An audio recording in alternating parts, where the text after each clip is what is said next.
एक बात आप अपने सीने की बाईं ओर रखकर एकदम सच सच बताइए, बाईं ओर मतलब हृदय पे, कि क्या कल दिन भर आपको ये नहीं लगा कि जिंदा तो बस अयोध्या जी हैं, हम तो बस सांसें ले रहे हैं। जन्म हो तो अयोध्या जी में, नहीं तो ईश्वर पंख दे दे कि हम अयोध्या जी उड़कर चले जाएं।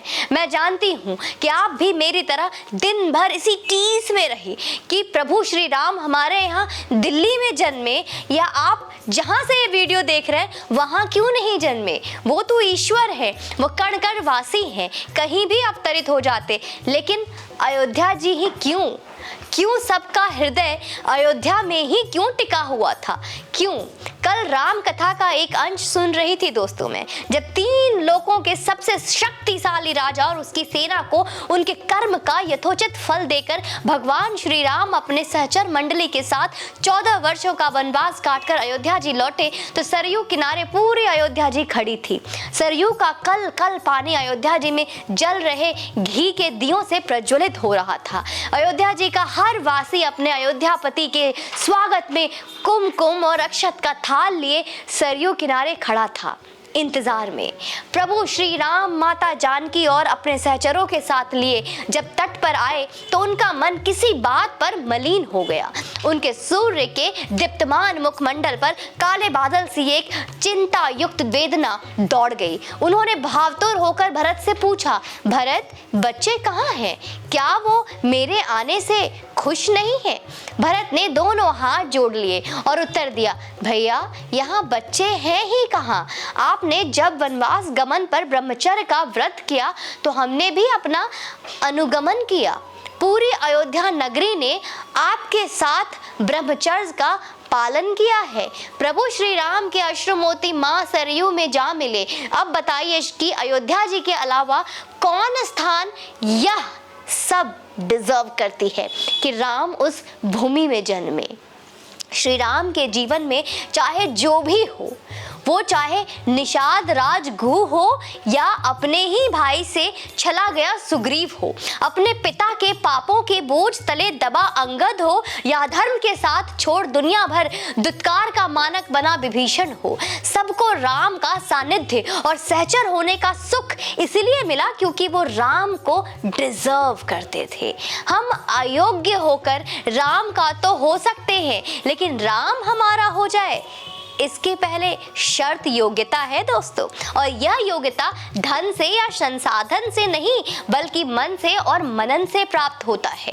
एक बात याद रखिए कि राम संयोग और प्रयोग से नहीं मनोयोग से मिलते हैं।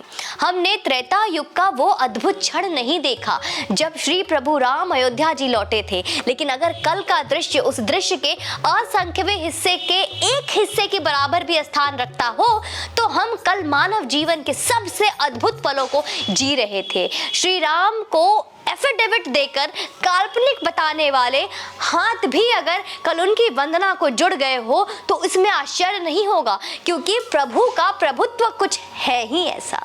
लेकिन अगर कल ग्लोबल वार्मिंग की फिक्र किसी को सता रही थी तो हम उसकी भी पीड़ा को समझ सकते हैं। 15 लाख और 18 लाख दिए जैसे सिलेबस का बदलाव विषय वस्तु का बदलाव हो सकता है, लेकिन अक्षर, अंक और गणित के जोड़ घटाव गुना भाग का बदलाव नहीं होता है। वैसे ही युगों के बदलाव से युगों के निर्माता के प्रभुत्व में कोई बदलाव नहीं होता। राम युग निर्माता है, राम शाश्वत है और राम अजर अमर अविनाशी है। और राम को काल्पनिक कहने वाले, राम के अस्तित्व पर सवाल उठाने वाले, राम की कथाओं पर प्रश्न चिन्ह लगाकर अपनी बौद्धिकता पर गर्व करने वालों की उम्र महज 50 या 60 साल। प्रभु श्री राम पर प्रश्न चिन्ह लगाना ऐसा ही है जैसे समुद्र को पीकर सुखा देने को चेष्टा, और इस चेष्टा की कई पीढ़ियां खप गई वामपंथी खानदानों के लिए। ना तो उनकी प्यास बुझी और ना समुद्र सूखा। कुछ ना भी किया होता और बस राम का नाम श्रद्धा से ले लिया होता तो कई पीढ़ियां इनकी तर जाती और आज यूं इन्हें कुड़ कुड़ कर ना जीना होता। प्रभु के चरणों पर लौट आने का वक्त अभी भी वामपंथ के हाथ से निकला नहीं है। वो लौट आए तो प्रभु उन्हें भी अपने चरणों पर ले लेंगे, लेकिन क्या वामपंथी उस विष्ठा की मलाई चाटने से परहेज कर पाता जिसकी कमाई वो खा रहे हैं? ऐसा लगता तो नहीं है। हम तो बस इतना ही कहेंगे दोस्तों कि जो राम का नहीं वो हमारे काम का नहीं। बाकी मुझे उम्मीद है कि आप सभी ने दीपावली का उत्सव बहुत धूम धमाके से मनाया होगा, बहुत अच्छे से मनाया होगा। और अब छठी मैया की बारी है। अब माँ छठी मैया का इंतज़ार है और सभी सनातनियों को आने वाले त्यौहार माता छठी मैया के त्यौहार की, उत्सव की अभी से बहुत बहुत शुभकामनाएं और बधाई। जय हिंद, वंदे मातरम।